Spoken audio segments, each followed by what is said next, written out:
Казакстанда санариптештирүү аскердик каттоо жана аскерге чакыруу системасына да таасирин тийгизди. Өлкөнүн коргоо министрлиги акылдуу аскер комиссариаты системаны кеңири масштабта ишке ашырууда. Маалыматтык тутумдун аркасында көптөгөн процесстер, анын ичинде каттоо туруу, каттоо, кийинкиге калтыруу жана бошотуулар автоматташтырылган. Аскерге чакыруу буйруктары жалаң электрондук түрдө чыгарылат. Ошондой эле электрондук медициналык экспертиза системасы ишке кирди. Анда аскерге милдеттүүлөрдүн медициналык документтери толугу менен санариптештирилип, саламаттыкты сактоо министрлигинин маалымат базасын түз кабыл алынат. Бул система иш кагыздарын кыскартып, мамлекеттик каражаттарды үнөмдөп, аскерге чакыруу процесстерин тезирээк, ачык айкын жана баарына ыңгайлуу кылат. Учкуч жогору натыйжалуулугун далилдеди. Жылдын аягына чейин аскерге чакыруу процессин андан ары автоматташтыруу жана санариптик кызмат көрсөтүүлөрдүн кеңейтүү пландаштырылууда.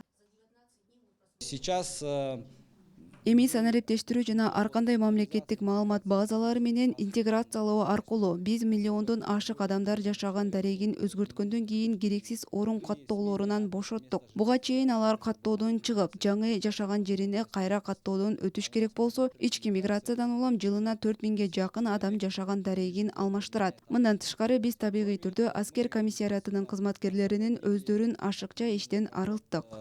самих сотрудников военкоматов.